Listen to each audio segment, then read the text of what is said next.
You open your Bibles, please, to the book of Job. That's what we'll be starting with. We have our lessons in the back. If you haven't gotten the first 3 lessons, be sure to pick that up before you leave. We're going to deal with the introduction of our study of the book of Job. If you have questions, raise your hand. We will call on you, and we will try to engage as much as we can of a space that we have to be able to have a class where you feel comfortable, where you could ask questions and receive information from the teacher. So we're glad that you're here. We want to begin our study by welcoming our visitors that are here. And we're just beginning the study of Job. And so it's a kind of a new study, so I hope you'll be back for other occasions that we have. Job is a very interesting book. It stands out from other books. It's not connected with other books like books of the Bible are. But we find that in the book of the Old Testament that we find that Job is mentioned. And what are 2 things that are mentioned about Job in the scriptures? Well, let's notice. Let's turn to Ezekiel, the 14th chapter.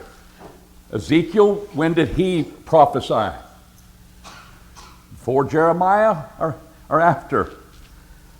Is he one of the later prophets that were dealing with the Old Testament? People hadn't gone into captivity, but they hadn't been destroyed yet. And Jeremiah would experience the times which people will be punished by their sins.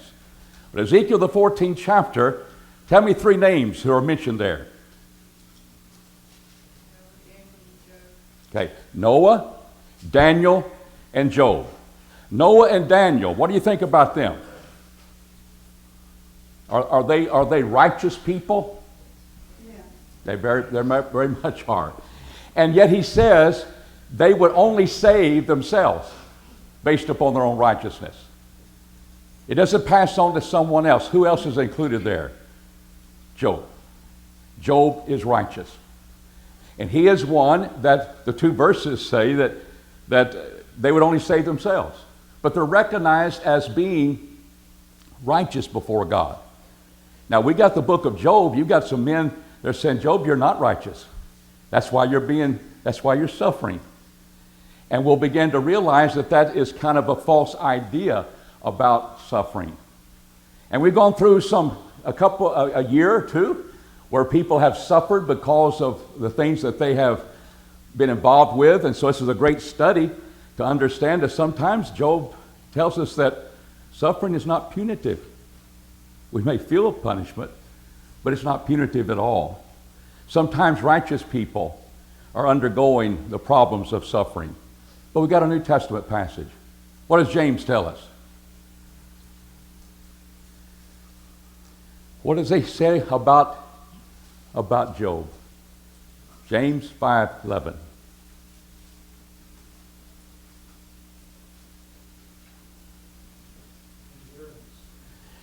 That's what it says about Job, his patience. And we behold his latter end. What does it say next? What about his latter end? God is merciful. And it's not about Job. God is merciful. He's caring. He is dealing with his blessing. His blessing will be upon Job. It's about God. And as we'll see in our study of Job, it is about God. Though the one who is suffering is Job, in the end is trusting God. And his wisdom is greater than man's. So we have to be patient through the suffering. Now we'll know in detail about Job. His possessions are doubled. He gets 10 children back. New children, 10. Apparently he couldn't handle 20. I don't know. But he got double of all of the oxen and the sheep. He received all of that God blessed him in the end. So we know with Job, the latter end of you are prosperous. No, the latter end of you, Job, God is merciful. He's kind, he's loving, he's merciful. It's about God. And sometimes we don't think about God other than a negative way when we're undergoing suffering. Job helps us understand that difference that we have there. So it's described as an epic poem. It's a dramatic story. It's a dramatic poem framed in an epic story. What is the word? We know what dramatic is. We're full of drama these days. It is one who's suffering, family gone, wife stays, she's complaining, curse God and die. All of those things that are waiting upon Job. It's a drama. But it's an epic story. It's kind of connected in an epic. What does the word epic mean? It means history. History. It's not, and we must, well, this is a story. This is a narrative. Job didn't really exist. Really? Did Noah exist? Did Daniel exist? He's a historical figure. It's hard to place him exactly what time frame that we're looking at with Job being in the suffering. We don't have a lot of marks of time there. But it is a historical story. And I mean by that, well, Huckleberry Finn, Tom Sawyer, they're etched in history. They have a historical setting that we today will not even read that book because of the terminology that's used in some circles. And we begin to realize that there's a story. Do they really exist on the Mississippi River? It's just a narrative. It's just a story. We need to understand it is a story. It is an epic story where the suffering of a real man and the real suffering is upon him. You are a real person. I am a real person. And therefore there is that realization, this is where I live. I see a man that lived that way, and I realize how God dealt with him. Therefore, God will deal with us that way. So it's a drama. Have we just finished the Song of Solomon? In our studies we have. And that is a poem. That is a song of songs, as Solomon wrote. It's full of drama. It's full of meaning that we can understand that indeed you cannot force love. You can be the great King Solomon and you haven't won the heart that a shepherd boy has won for this Rose of Sharon that comes out of the wilderness. We've learned that. And we realize that has a place in my life, especially young people that are finding one to marry, or thinking about one to marry. So this story is for us today, but it is a record count of a real man, unless we're going to say Noah. Well, maybe Noah just was a figure of man's imagination. Just a story, had a lot of drama in his life with Daniel. Those are historical figures. That's what we mean by epic. It's not a make-believe, but it is historical account of someone who lived long ago.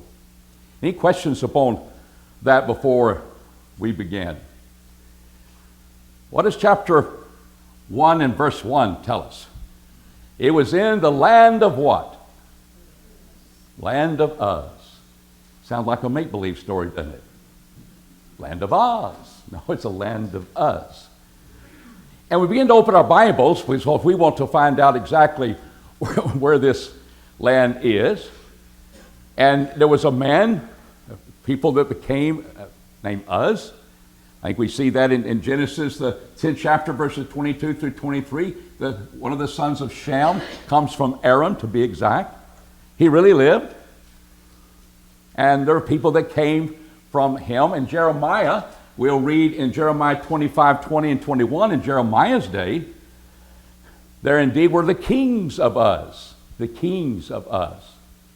Just like there were kings of other nations around them. A real place, not a make-believe place, a real place that we are observing that takes place in the days of Job.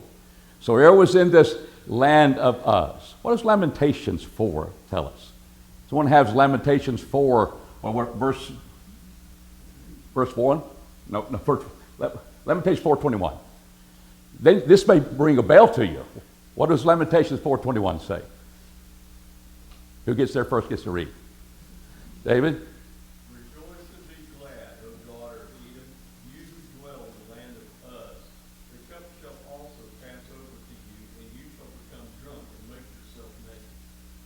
Well, the parenthesis in my Bible says that is Edom. Maybe I shouldn't have got you to read. It's Edom. Does your Bible have Edom? Okay, daughter of Edom. Okay, I didn't hear you. I'm sorry. I had it placed somewhere else in the passage. Daughters of Edom. Do we know where Edom is? We got it south. We got it a little bit east of the Dead Sea. But what about this great peninsula?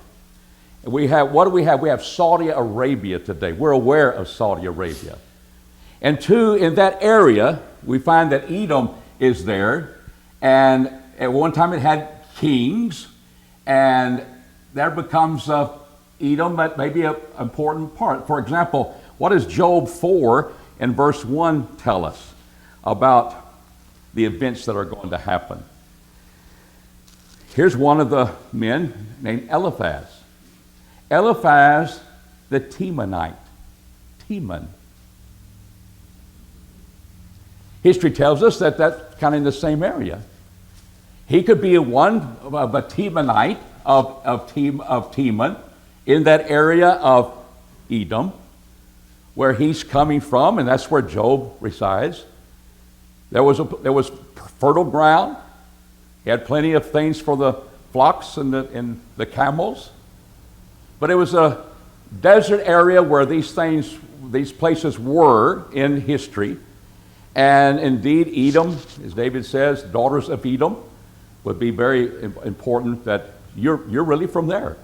You're the offspring of the people from Edom. And then we begin to realize that in Job, here comes these people, these groups of people, Chaldeans and Sabaeans. They are coming up, and that's what starts the drama, the story. Job has a lot of possessions. He lives in the land of Uz. There were at one time kings of Uz. But he lives there, and who comes from the north? Who comes from the south? Well, I don't know that, but I began to realize that I know the Sabaeans came. In Job 1 and verse 15, the Sabaeans fell upon them and took them away. Yea, they have slain the servants with the edge of the sword. What did they take? They took, verse 14, oxen that were plowing, asses that were feeding beside them, and the Sabaeans fell upon them. We know from history that Sabaeans came from the southeast. They could come toward Edom. That wouldn't be a hard thing to do. They're over the country. They're a group of people, and they're robbing people. They're taking what belongs to others. Is that something that's a phenomenon today? It just started with people going into Walgreens and taking it out.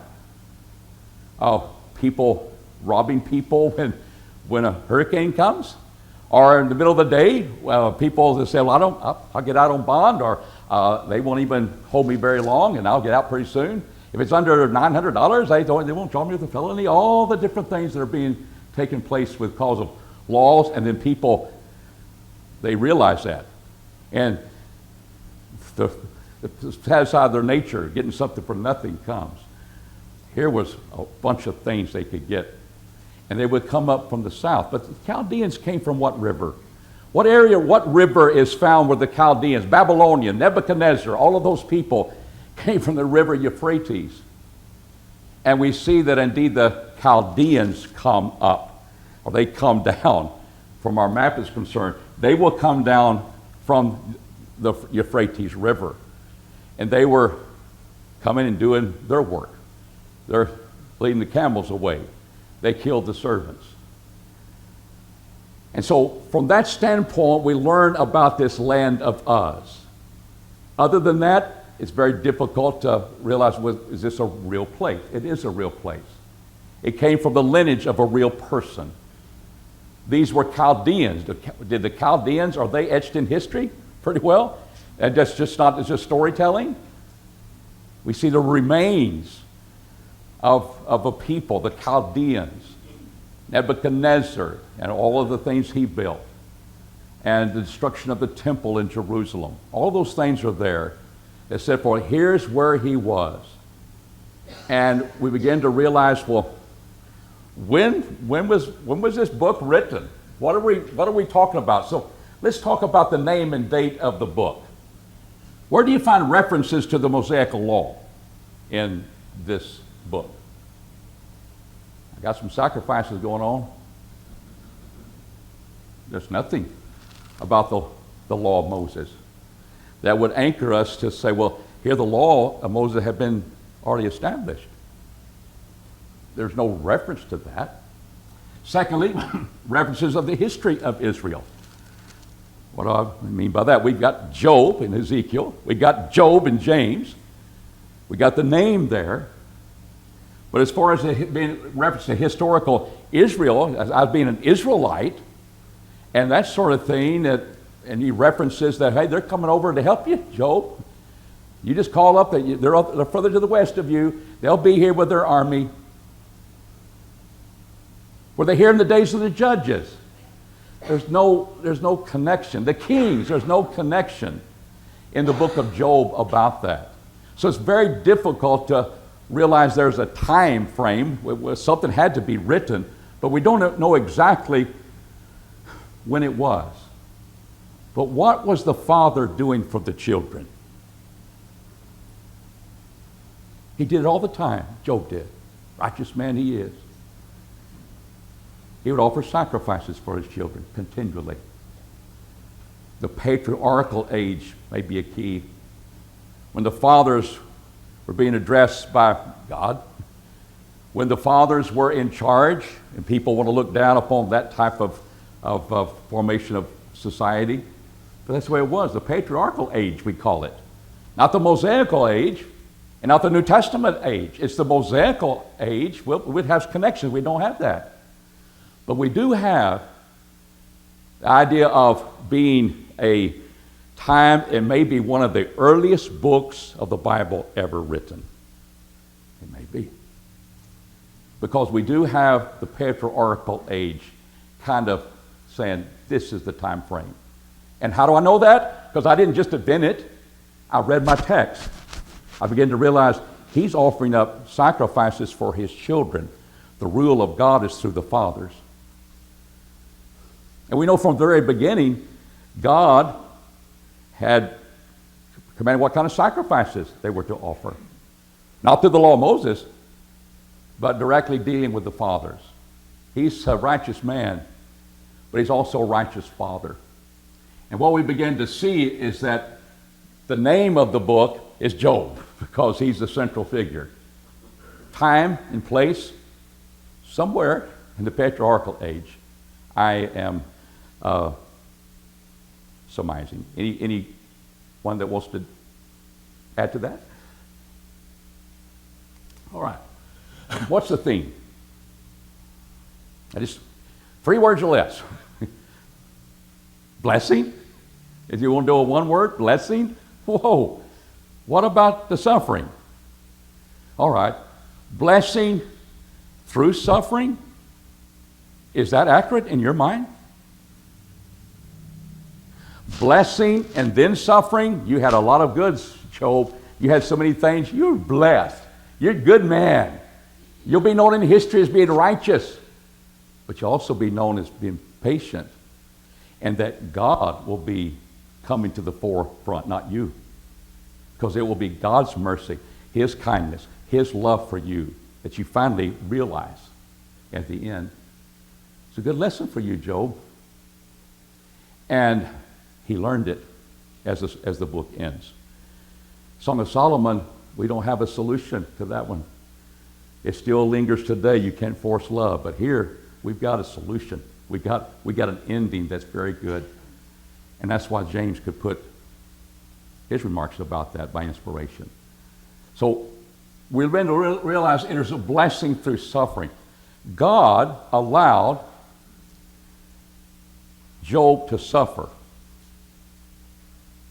and keep suffering for 41 chapters. God knows it all. He allowed it to happen. And we'll see in the first 2 chapters, for the lesson next week, we'll see that indeed there was a conversation between God and Satan. And God allowed that to happen. There's a blessing through suffering. And if just pause here, what lessons in life stick with you? Times when good or times of adversity? What sticks with you, makes you stronger, makes you more aware of things, makes you wiser in years because you experience things? It's those times of suffering that we have to learn lessons. We realize, I never thought that would happen to me. And here it is. How are you handling it? And how did Job handle it the first? His children, his possessions.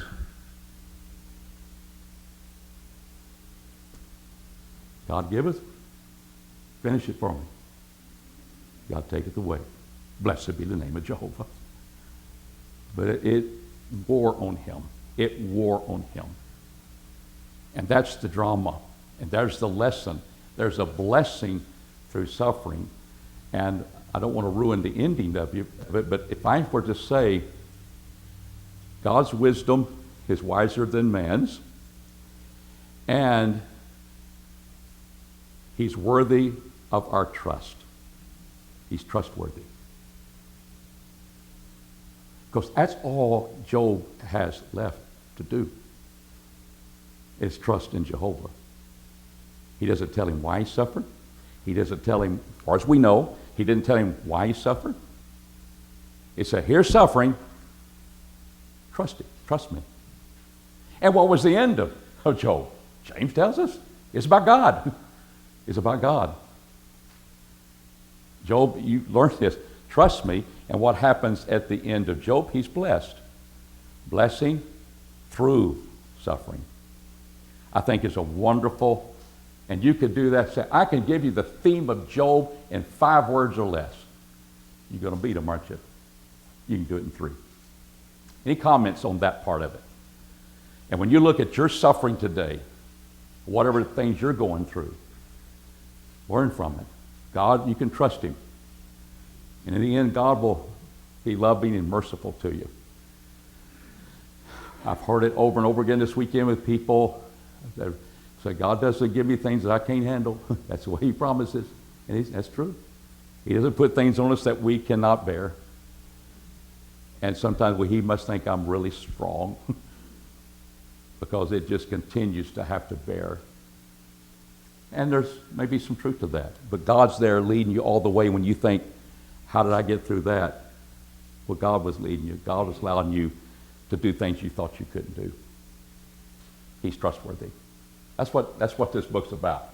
What's the purpose? To justify the wisdom and the goodness of God in matters of human suffering and show that not all suffering is punitive. We need to stress that. We got the first part of that. Got that, but there's an and that is suffering because you're sinful. We're about to study the book of Job, but a lot of you have studied it. And what's the answer to that? David? Allow Satan to test you. Because Satan, as he is also known as the accuser, he falsely accused Job of serving God only because he built a head around him. Like, in other words, he perfected him. Right. And God was saying, okay, well, you can do what you want to, and you can't do it. That's right. And God allowed that to happen. And who was the cause of all of his suffering? Satan had his way, didn't he? So we can blame it on Satan, wanted to. But what these men do, his friends, they said, Job, you're being punished. That's what I mean by punitive. And we know from the book of Job, suffering is not necessarily punitive. Can we make that statement as we begin? It's not, and that's the great book of Job. What does it mean when righteous people suffer? Hypocrites? That's going to be the accusation by one of his friends. He's just a hypocrite.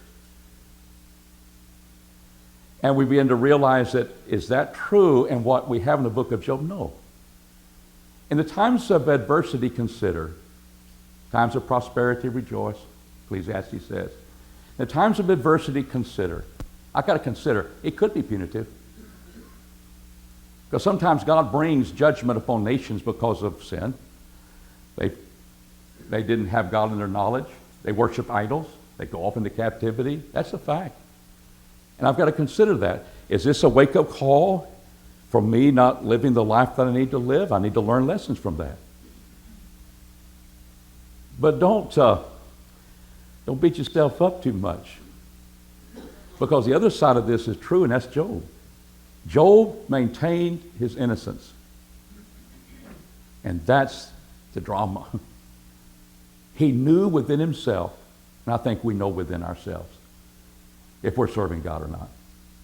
We've got a standard, and we know I'm not living up to this. Maybe God's telling me I need to get busy. But sometimes you need to realize what I'm going through is what God has put on me, and I need to learn lessons from that. I'm considering. And what happens, it makes us stronger. It refines us as fire. That's what persecution does in the New Testament. We're refined. We're stronger metal. And that happens not in times of pleasure. It happens in times of adversity. So that's the purpose of this book, to help us realize that if you're going through difficulties because COVID, losing job, you're cooped up in a house and you don't get to get around with people and you become irritable and marriages are suffering, all those types of things. You got to realize it's not because you're sinning. Don't sin now. And did Job have to repent before this is all over? In the book you find Job repenting with ashes? Yeah. And you'll have to figure out, I thought you were innocent. He was, but he stepped over a line because suffering gets to you sometime. And we've got this book that said, no, I'm not going to allow that to happen. Job, thank you. And that's why we're studying this book. Any comments or questions you might want to have on that? Especially among the righteous, we can suffer. And what we're finding throughout most of this book is the men trying to answer it. And men don't do a very good job. But from chapter 3 to chapter 41, you're going to find men's ideas primarily brought in. And we've got to filter through that. Features of the book. Chapters 1 and 2, we'll call that a prologue. What happens in chapters 42 following? Historical epilogue. You got a prologue to the story. Here's why the suffering's going to come. And we're looking at the latter end of Job in chapter 40. There's the epilogue. Here's the rest of the story. And in between there, we have all of this what? What is a dialogue?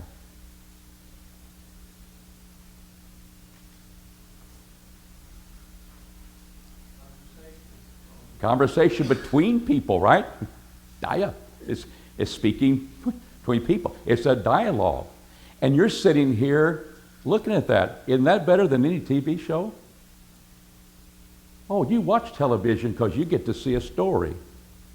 You get to be involved in dialogue. Aren't those interesting characters? That character is really developing who he is, and we get brought into the story. But most of this book is a dialogue. You ought to love it. We like to hear people talk. And we like to hear, what do you think about this? Well, we love that, don't we? And then behind the scenes, God is just letting that play out, because in the end, it's not making it, you may have it all wrong. But you know what? If you sit in a class where people, I think this, and that's real good. Think outside the box. What do you think you ought to be this way? And we might have an interesting class. But at the end, what do we have if we haven't anchored it in the Word of God? That's what we're striving to do. We're wanting to realize here are men talking by experience and by their wisdom. In fact, one comes on the scene at the end thinking the other three guys didn't do it and they were older than I am. I got to speak. And you might agree with him. Many do. But that's what we're looking at as a dialogue that's taking place. 6 characters that are here. Now, I didn't put Satan in here at all, but he's a character too. But let's look at these characters for a moment. We know Job, know God, but Eliphaz, He's going by observation and experience. And the fact that Job is indeed a sinner because of that. For example, in chapter 4, 7 through 9 is the example I give. Chapter 4, 7 through 9, he says, remember, I pray thee, whoever perished being innocent. Come on, tell me, Job. Whoever perished by being innocent? Or where were the upright cut off? According as I've seen, they that plow iniquity and sow trouble reap the same. And what can you say? Amen, brother. Because over here in Galatians, I got the Bible for this. Whatsoever man sows, what happens? He reaps. Case closed. Well, how come we got the rest of this book to study? There is some truth. There's a plausibility, but behind it all, God knows, Satan knows, and Job knows. I'm innocent. I'm innocent. By the breath of God they perish and die, and by the blast of his anger are they consumed, or by the blast of his anger are they. God will punish you. And this is just a sign, Job, you need to wake up. You need to wake up, because indeed my experience is the fact that this is what is happening to you. Now, from a standpoint of experience and observation, biblical sounding as a principle of God, could you argue with him? And if you're in Job's, guys got a point. But it doesn't answer my problem. I'm not wicked. And I think there's a great lesson. Don't let people determine how you are, what you are. You're a bad person. You're a sinner. You know what you are before God. And hold to your integrity. Men may blaspheme you. Men may say all manner of evil against you for God's sake, Jesus' sake. Endure it. But don't let them determine, well, I'm just no good. Eliphaz, he kept quiet for 7 days. He showed so much kindness to me. But he's wrong. He's wrong. Because I'm not a wicked man. I'm not being punished because of that. Bildad goes by tradition. And look at chapter 8. And I read verse 8, and then we're going to put together what he's speaking about. For inquire, I pray thee, of the former age, and apply thyself to that which their fathers have searched out. For we are but of yesterday and know nothing, because our days upon earth are a shadow. So let's go by the idea of tradition. So we might think of that, well, this is by observation experience, but we'll rely on the older people. They've lived through this. And this is what we think of you. If thou wert pure and upright, verse 6, surely now he would awake for thee and make the habitation of thy righteousness prosperous. But Job, it looks like you're on a downward spiral. Why would y'all call it a downward spiral? Well, you lost your oxen and your donkeys and your camels. What could you add to that now? Oh, I lost all my children. What could you add to that? Thank you. What could you add to that now? And we're reading this. What has he also lost? His health. His health. What's next? My life. And what is Job wishing for? In all of his innocence. I wish I were never born. I wish I were like those who never saw the day of light.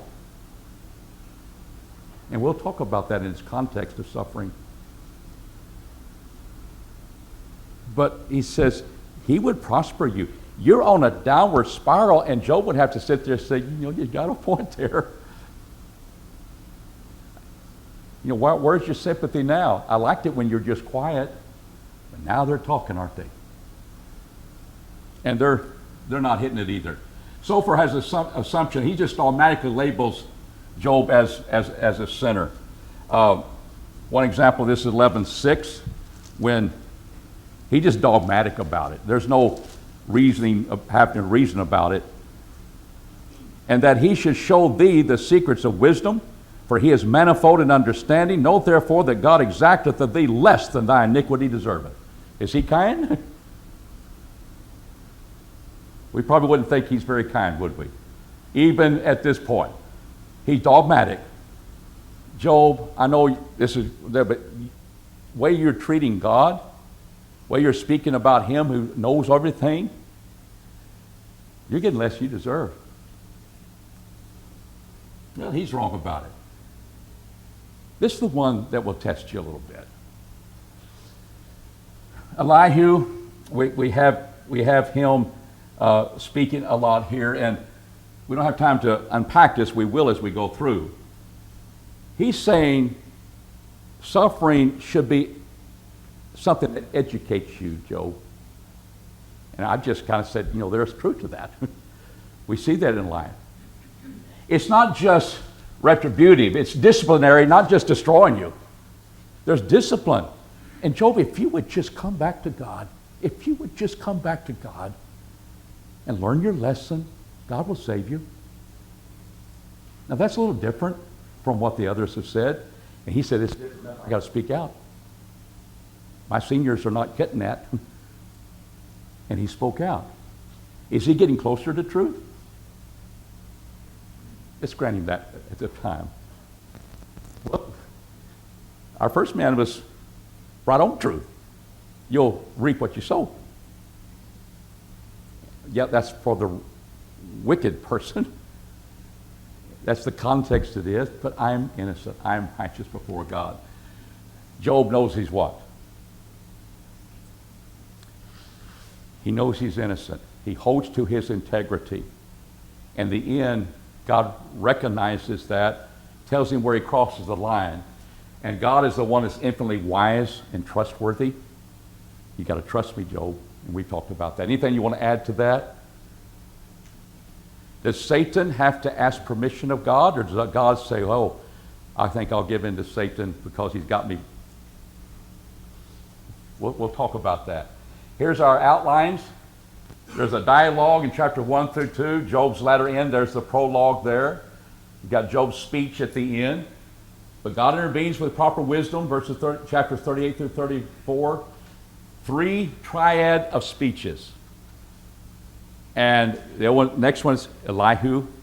But you've got his 3 friends, and there's 3 triads of each one speaking, and God and Job having a dialogue with them.